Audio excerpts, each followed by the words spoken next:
Mana kamayuvchi A soni mana bu ko'rinishda bo'ladi-da. A soni kamayyaptimi? A sondan nimanidir ayirsan, A son kamayadimi? Buni birinchidagi mana bu nima ekan? Kamayuvchi. Kamayuvchi ekan mana bu son. Endi ayriluvchi mana bu son. Chunki bundan bu ayrilyapti-da. Ayriluvchi. Bu chiqqan natijamiz nima bo'ladi? Ayirma. Chiqqan natijamiz ayirma bo'ladi.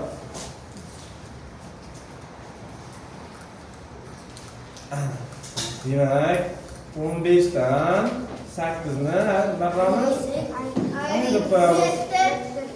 7 bo'ladi. O'zi bu amallari qiyin emas. Amallari. Nimasi qiyin? So'z bilan berib qo'ygan uchun sal tushunarlisiroq bo'lishi mumkin edi sizga. Tushundingizmi? Ana endi tushunib oldingiz. Shunaqa ishlab keldikmi o'zi? Yaxshi. Kamayuvchi 32 deyapti. Ayriluvchi 14 bo'lsa 18 bo'ladi. Uchinchisi. Ayriluvchi 13, ayrilma 7 bo'lsa kamayuvchini toping deyapti. Ha, mana buni ikkovini qo'shamiz kamayuvchini topish uchun. Kamayuvchini topish uchun ayriluvchi bilan ayrimani qo'shib qo'yamiz. Tushundikmi? 20 bo'ladi. 4-sinchisiga o'tdik. Ayriluvchi 19, ayrima 13, kamayuvchi necha bo'ladi shunda? 29. Yo'q, qanday 29 bo'ladi. 5-chi. Kamayuvchi 23. Hop, hammasi hujjat. 5-chi savolga o'tdik. Kamayuvchi 23, ayrima 17, ayriluvchini toping. Nima qilamiz? 23 dan 17 ni ayraymiz.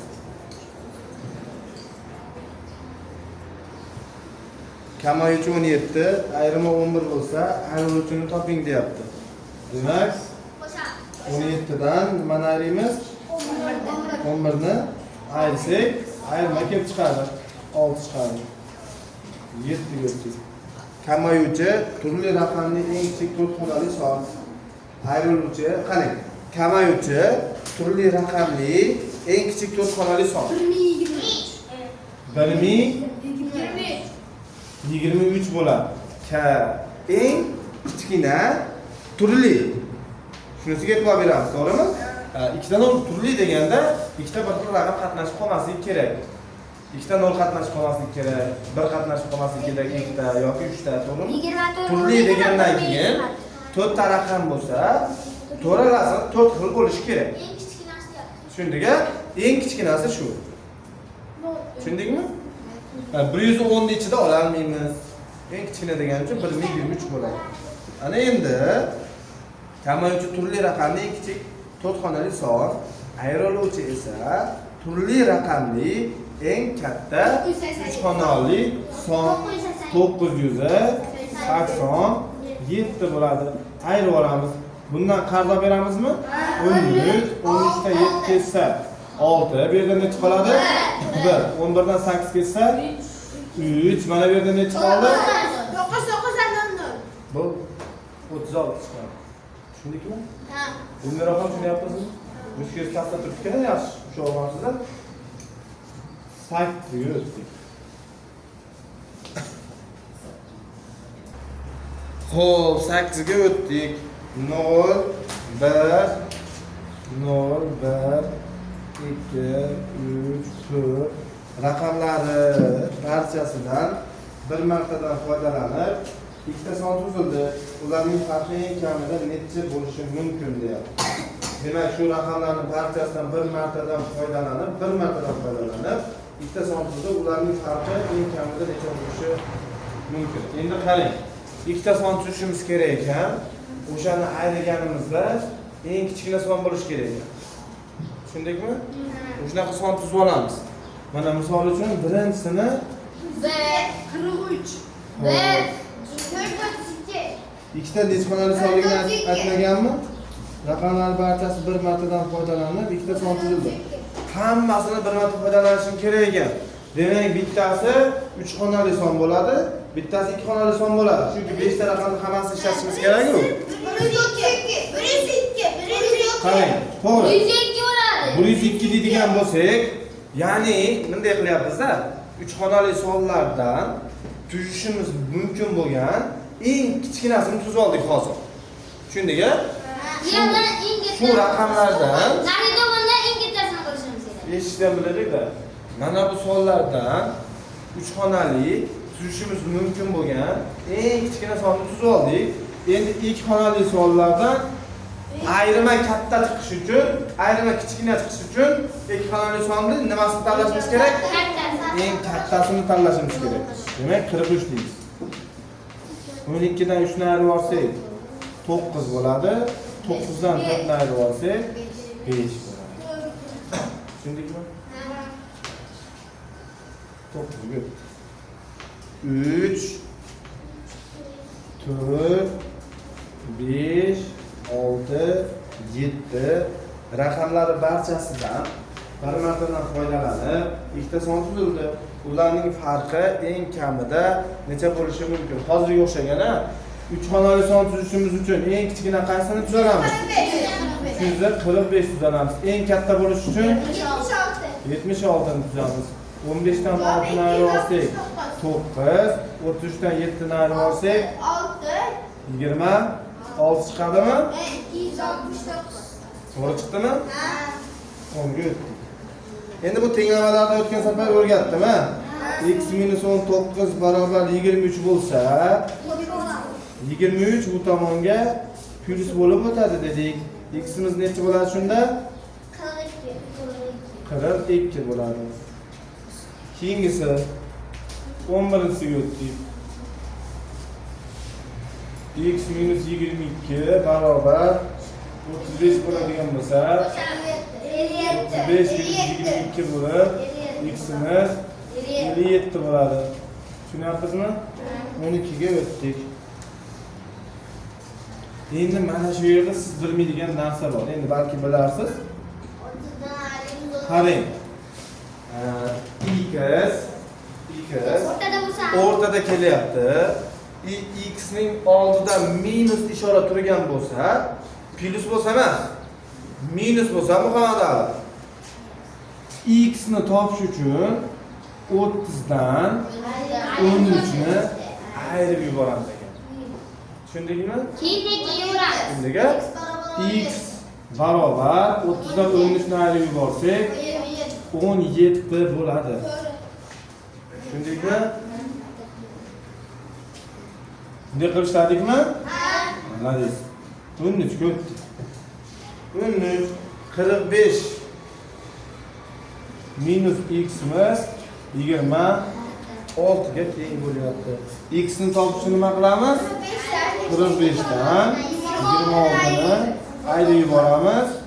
19 bo'ladi. Tushundikmi? Mana da qarang. Tez ishlayapsiz-da. Tez ishlaganingizda ishlarni yozib turib, to'g'ri javoblarni oxirida mana bunaqa ramkaga olib qo'ysangiz, tekshirganda ham qiyin bo'lmaydi. Tushundingizmi? Endi yoki bo'lmasam bo'yamasdan mana cho'lnovoga ishlashimiz kerakda, alohida bitta daftarga faqat javoblarini 1 mana bunaqa, 2 mana bunaqa deb turib tekshirishga oson qilishimiz kerak bo'ladi. Shunday 14 ga o'tdik. Tekshirgan odam to'g'ri, noto'g'ri deb ketaveradi keyin. Tushundingmi? Shuna qilib ishlab keladi. 14 ga o'tdik. X - 12 minus 21 barobar 30. Qarang. Mana minus 21 bu tomonga plyus bo'lib o'tadi. 30 plyus 21. X - 12 ikkovini qo'shib olsak 51. Bu minus bu tomonga nima bo'lib o'tadi yana? Plyus bo'lib o'tadi. 63. Tushundikmi? 15 ga o'tdik. Aytyaptiki 25 minus x qausda minus 12 barobar 3. Birinchi nima qilib olamiz? Minus 12 plus bo'lib o'tadi. 25 minus x bo'ladi. Qo'shib olsak 15 bo'ladi. X barobar 25. X barobar 10 bo'ladi. Tushundingmi? 16 ga o'tdik. Ana sizlar bilmaydigan narsalarda shular. Shunda chalkash qolmaylar. Diqqat bilan tushunib olsanglar, uyda xato qilmay ishlab kelasizlar. 6 ta, 7 ta chiqmaydi shunda. O'shaning uchun uni tushuntirayotganda diqqat e'tiborimiz doskada bo'lish kerak. Qaysi narsa qayerdan kelib chiqyapti, shuni tushunishimiz kerak. Bo'ptimi? 6, 7 ishlayotganlar ayniqsa. Boshni ko'tarib tomosha qilishimiz kerak. Qarang endi. Yana noma'lum son o'rtada kelyapti. To'g'rimi, Muhammad Ali? Noma'lum son o'rtada keladigan bo'lsa, nima qilardik? 52 dan 30 ni ayirib yuborardik. 12. Ayirib yuborsak 22 bo'lyapti. Minus 11imiz bu tomonga plus 11 bo'lib o'tadi. Qo'shib olsak 33 bo'ladi. Xo'p, 17-misolga keldik-a. Xo'p.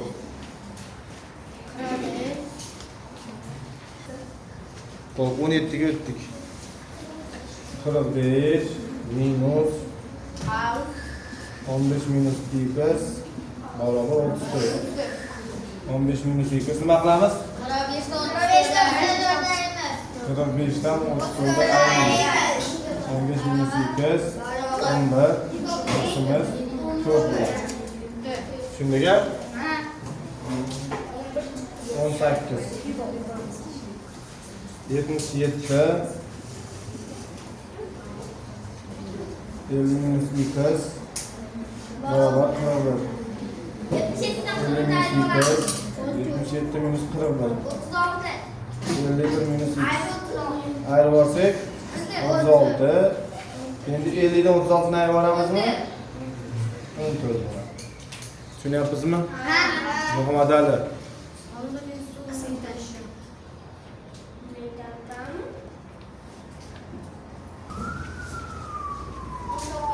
On to'qqiz. 120 minus 2 175 barobar 140 bo'lyapti. Mana bu 75 bu tomonga o'tadimi? Necha bo'ladi? Necha bo'ladi? 65 bo'ladi. 120 dan 65 ta ayiramiz. Necha bo'ladi? 55 bo'ladi. 20 ga o'tdik. 35 minus x minus 17 barobar 20 bo'ladi. X minus 17 35 dan 20 ni ayiramiz. X minus 17 barobar 15 bo'ladi. 15 ga 17 ni qo'shamiz. 32 bo'ladi. Tushundingmi? 20 ga aytyapti, jadvalni to'ldiring deyapti. Kamayuvchi, ayriluvchi, ayrima degani uchun kamayuvchidan nima qilamiz? 32 dan 17 ni ayirsak necha bo'ladi? 15 bo'ladi. Keyingisida nima qilamiz? Keyingisida 23 ga 42 ni qo'shamiz. 75. Yo'q, qolgan sonlarni to'g'rilmasdan hisoblaymiz. 65 bo'ladi. Hop. 38 dan 19 ga. Keyin 38 dan 19 ga necha bo'ladi? 19 bo'ladi. Keyingisida 19 ga 13 qo'shamiz. 41 da 29 ayirsak 12 bo'ladi. Tushundik-a? Demak, kamayuvchi 15 ta ortsa, ayirma qanday o'zgaradi?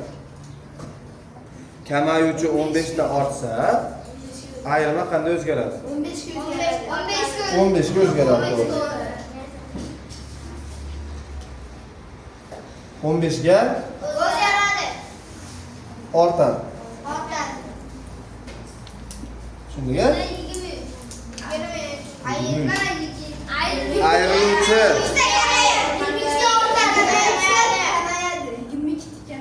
eshitamiz. Mana bunday edi. Bizning formulamiz mana bunday edi, to'g'rimi? Ayrıluvchi 22 ta ortsa deyapti. Ayrıluvchi ma'noda. Endi qarang. Mana bu bayimiz 22 ta ortsa nima bo'ladi? A minus B. Mana bu qavsni ochib olasiz. Minusga plus minus bo'ladi. Tushunyapsizmi? Mana qavsning oldida minus turgan bo'lsa, mana buni ichida plus turgan bo'lsa, qavsni ochganimizda minus bo'lib qolar ekan. Endi mana bu yer minus chiqadigan bo'lsa, bu 22 ga kamayadi bo'ladi. Agar mana shu yerda plus bo'lsa, 22 ga ortadi. Tushundingmi? 22 ga ortadi. Endi qarang, xuddi shu narsamiz mana bunday bo'lganda, mana minusga minus bo'lganda nima bo'lar ekan? Plus bo'lar ekan. O'shaning uchun bilib oling mana. Minus bilan plus yonma-yon kelib qolsa minus bo'ladi. Minusga minus yonma-yon kelib qolsa plus bo'ladi. Mana shu narsani ko'rsatamiz bu tomoniga. 24 o'tdi. 24. Kamayuvchi 8 ta, ayriluvchi esa 5 ta ortsa, ayrima qanday o'zgaradi? A minus B barobar S deb yozib olasiz yana. Endi qarang, kamayuvchi 8 ta, ayriluvchi 5 ta ortsa deyapti. Diqqat bilan qarang. Kamayuvchi 11 taga ortyaptimi? Yo'q, 8 taga ortyaptimi? Mana ayriluvchi 5 taga ortyaptimi? Ana endi nima qilasiz? 8 dan 5 o'rtada ishora bo'lgani uchun. 8 dan 5 ni ayirib olsangiz necha bo'ladi? Plus 3 bo'ladimi? Plus 3 bo'lgandan keyin demak mana bu umumiy qiymatimiz nechtaga ortar ekan? 3 taga ortar ekan. Tushunyapsizmi? 20 5 yoki mana bunday qilib ishlaysiz mana. A plus 8 deysiz mana bunda. B plus 5 deysiz. A plus 8 qavsni ochib olsak minus B minus 5. A minus B 8 dan 5 dan ayirib olsam 3. Mana bu yer plus chiqsa nima dedik? 3 ga ortadi dedik.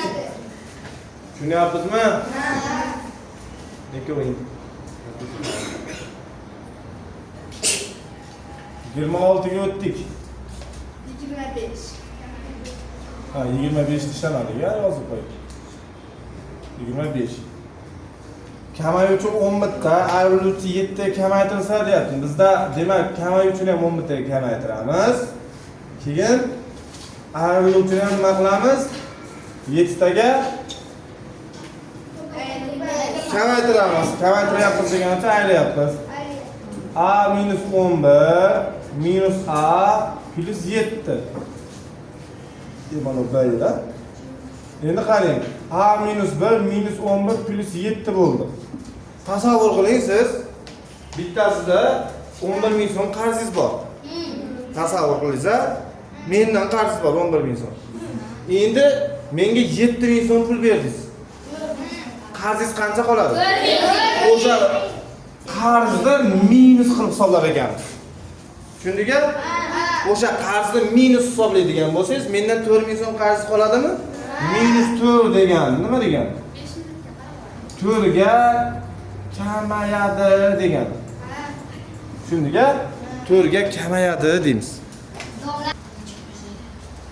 4 ga kamayadi degan 27 ga o'tdik. 26. Yeah. 26. Kamayuvchi 10 ta kamayib Mana bunday yozib olamiz dedik-a. Kamayuvchi 10 ta kamayib 10 ta kamayib degani uchun undan ayirib oldik. Endi qarang. Ayriluvchi 3 ga ortsa doim qavs olasiz. Ayriluvchi 3 ga ortsa. Endi Nima qilamiz? E'tibor qiling. 10 minus 1 minus 3. O'zi mendan 10 ming qarz bor edi. Yana 3 ming so'rayapsiz. Bet ichsida. To'g'rimi? Endi qarz qancha bo'lib qoladi? 13 ming bo'lib qoladi. Demak, minusga minus nima bo'lar ekan? Qo'shilib, qarzingiz ko'payib ketar ekan. Ana shu vaqtida beringlar. Qarzlaringizni. Tushundingmi? Mana o'zi 10 ming so'm qarz bor edi.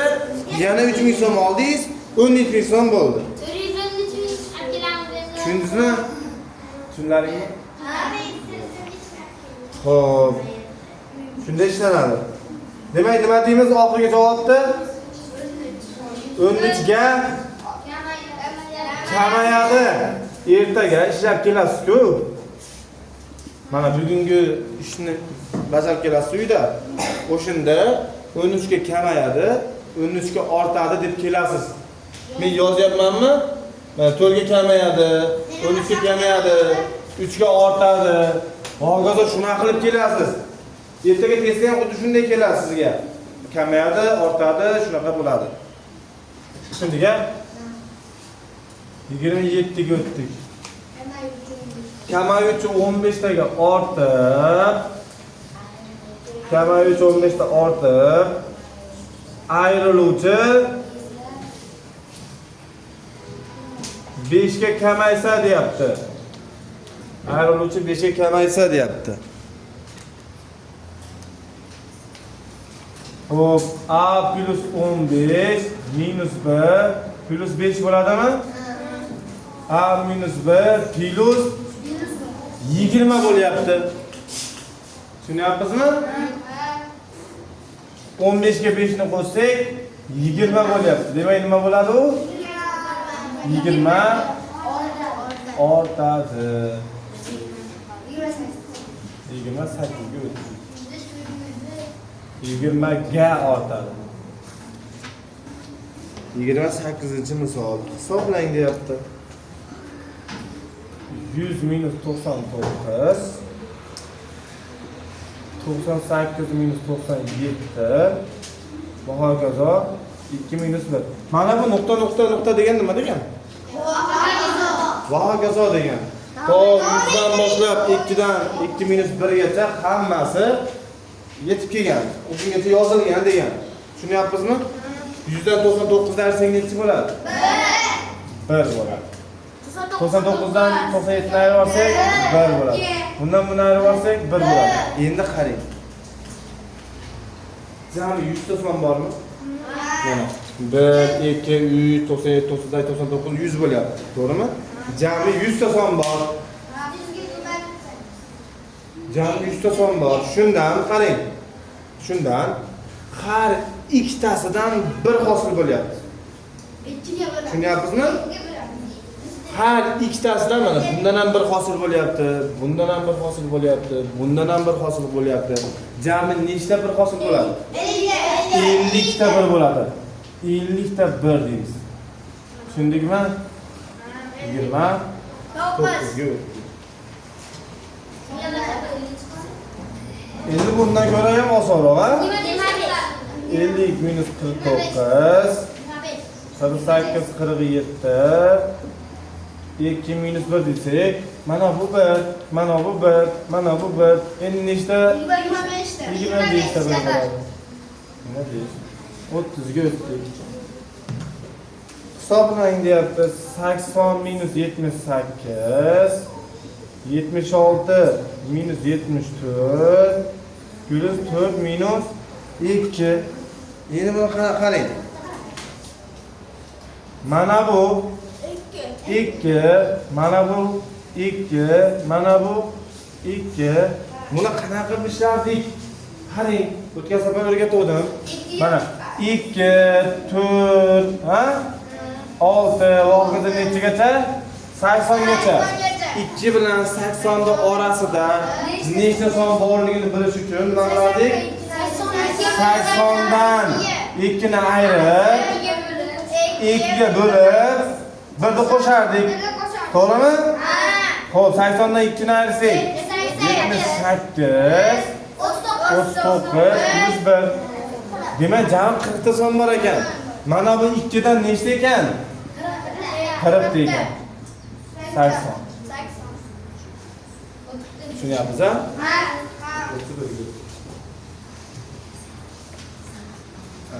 Har qadamda Nodir 80 dan 5 ni ayirib boradi. Abduqodir esa 68 dan 2 ni ayirib boradi. Ma'lum bir vaqtdan keyin ular hosil qilgan sonlar teng bo'lib qoldi. O'sha sonni toping dedi. Xo'p, har qadamda 80 dan 5 ni ayirayotgan a. Abduqodir 68 dan 2 ni ayirayotgan. Ma'lum vaqtdan keyin ularni hosil qilgan sonlar teng bo'lib qoldi. O'sha sonni toping. Xo'p. Xo'p. Qarang. Bundan 5 ni ayirib olsak, 75, bundan 66. Jama. Bundan 5 ni ayirsak, 70, bundan 2 ni ayirsak, 64. Bundan 5 ni ayiramiz, 65, bundan 2 ni ayiramiz, 62. Bundan 5 ni ayiramiz, 60, bundan 2 ni ayiramiz, 60. Ikkalasi teng bo'lib qolgan son qaysi? 60 bo'ladi. Tushundingmi? Javob 60. 32 o'tdik. 4 xonali natural sonni raqamlari 3 tadan kamayib boradi. 4 xonali natural sonni raqamlari 3 tadan kamayib boradi. Shu son raqamlari yig'indisini toping der. Demak, mana bunday bo'lishi mumkin ekanda. 4 xonali natural son raqamlari 3 tadan, misol uchun 9 deydigan bo'lsam, 3 ta kamaytirsam 6, yana 3 ta kamaytirsam 3, yana 3 ta kamaytirsam 0. Mana hammasi 3 tadan kamaydimi?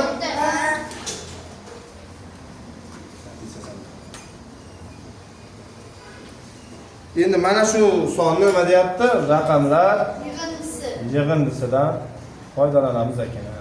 Qo'shsak necha bo'ladi? 18 bo'ladi. 33-masalaga kelibmiz, qaranglar. 5, 6, 7, 8 bor ekan. 5, 6, 7, 8. Raqamlarining barchasidan bir martadan foydalanib, ikkita son tuzildi. Ularning farqi eng kamida necha bo'lishi mumkin? Demak, bittasi yo'q. Bir martadan foydalanib ikkita son tuzildi deyapti-ku. Bittasini 65 desak, bittasini 78 desak bo'ladi. To'g'rimi? O'shunda yaqin bo'ladimi? yoki 58 76 qilishimiz mumkin.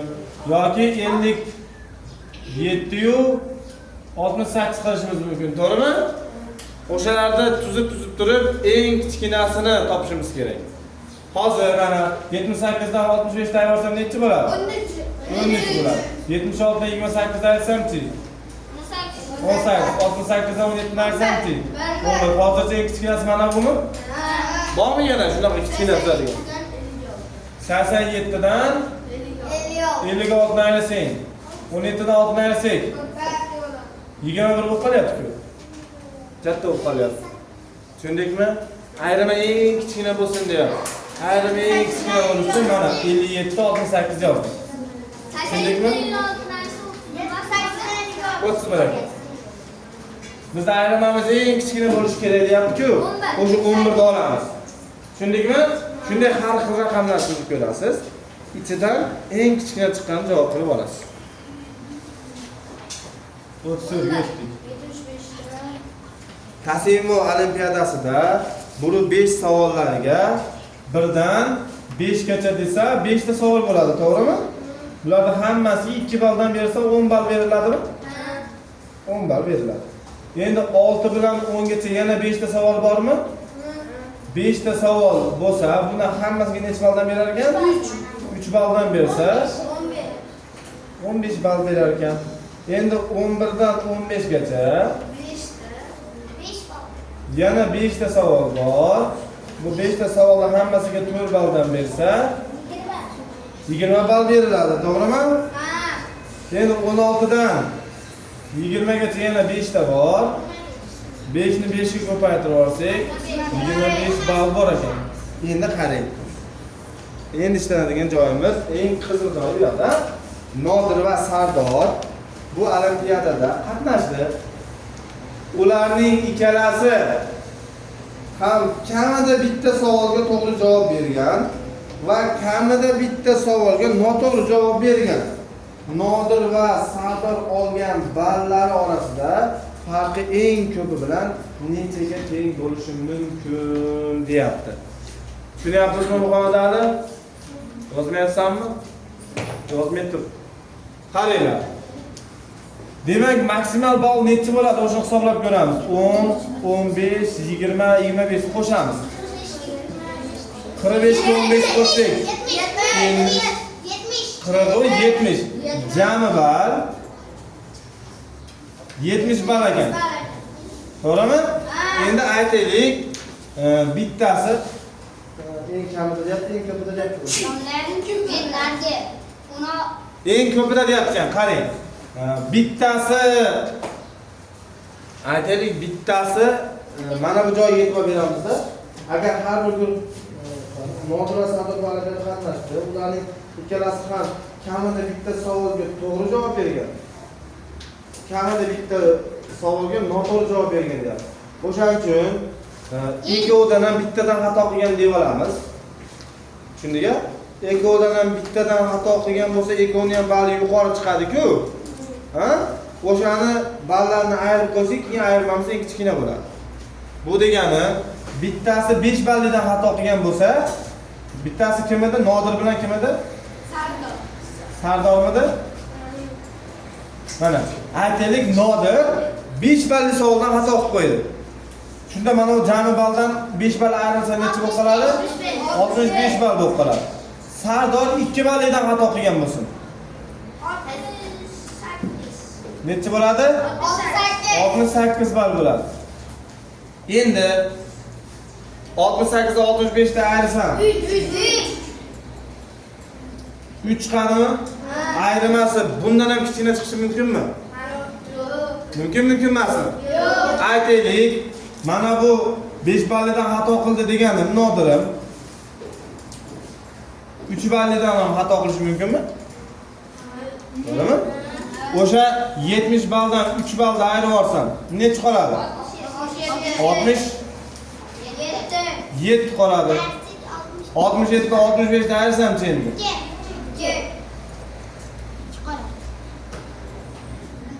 Kichkina chiqdimi bundan?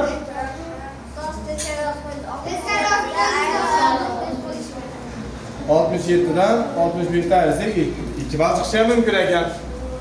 Tushunyapsizmi? Demak, 2 ball chiqishi ham mumkin ekan, ha. Yo'q, eng kichkinasi 7 chiqar ekan. Qani, nechidan nechidan 7 chiqar ekan? 67 dan 58 ga ayirsak 9 chiqar ekanmi? 75 dan 75 dan 68 ayirsangiz 7. ne chiqar ekan? 7. Bo'ldi, mana shu ekan. Eng kichkinasi 7 ekan. Xo'p. Tushundingmi? Yaxshi, zo'r. Xo'p, endi bu nima deyap turdik? 2 ball deyap turdik, a? Endi mana 68 ballmidi? 68 dan ayirishim kerak edi buni.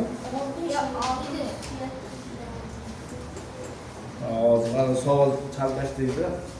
Mana qarang, jami balli 70 bo'ldi. Jami balli 70 bo'ldi. Aytaylik,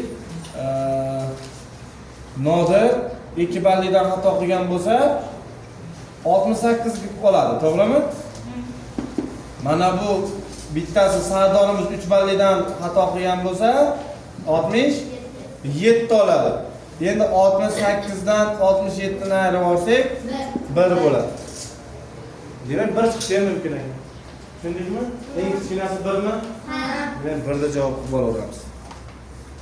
Endi 35 ko'p. Nodir 1 2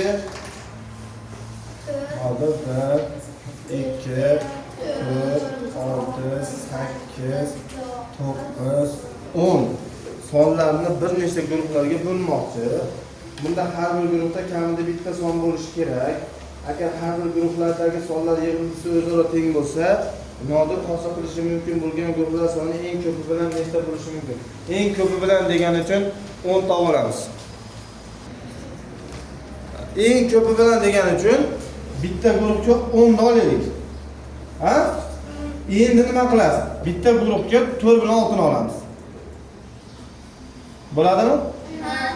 Bitta guruhga 8 bilan 2 ni olamiz. Uchinchi guruhga 9 bilan 1 ni olamiz. Bo'ldimi? Bir xonali, ikki xonali sonlar tuzib bo'ldik, ha? Endi 3 tasini olishimiz ham mumkinmi yo bitta raqam birga tashlasin deyaptimi? Bunda har bir guruhda kamida bitta son bo'lishi kerak. Agar har bir guruhlardagi sonlar yig'indisi o'zaro teng bo'lsa, nodir hosil qilishi mumkin bo'lgan guruhlar demak tuzaveramiz. Misol uchun buni oldik, buni oldik, buni oldik, buni oldik. Endi 3 tasini qo'shsam 10 chiqadiganini olishimiz kerak.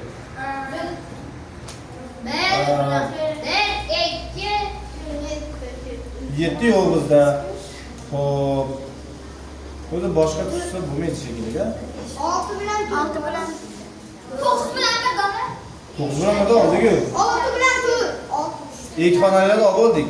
6 bilan 4 oldik mana. 4 bilan 6, 6 bilan 4 da. 3 tasini qo'shsam 10 chiqadigan son menimcha yo'q shekilli. 3 bo'ladi. Yo'q, bo'lmaydi. O'zi bizda ikkita 90 bor-da. Ikkita 90 bor. Boshqa 90 yo'q.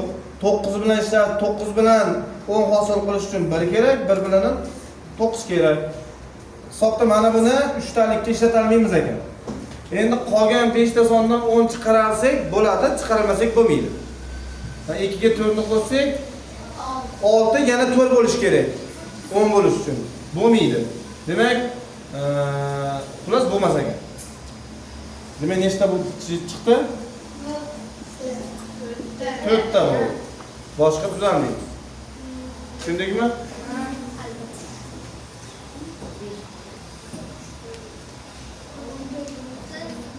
36 yigildikmi?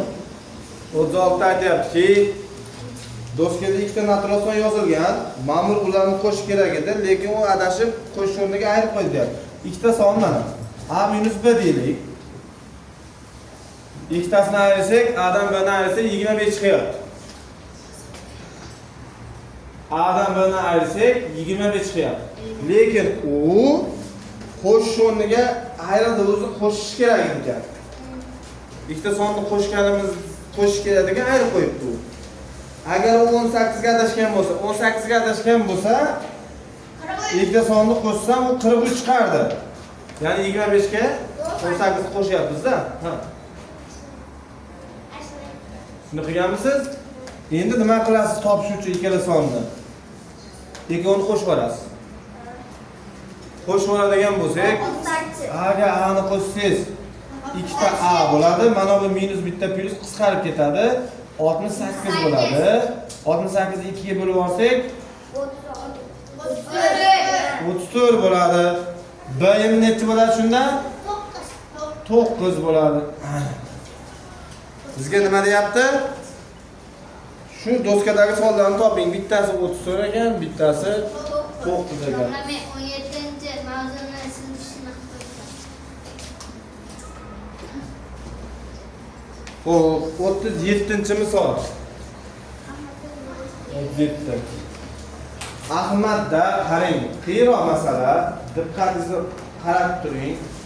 Chunki bunaqa qiyin masalalarda tenglama tuzib olish kerak. Tushundik-a?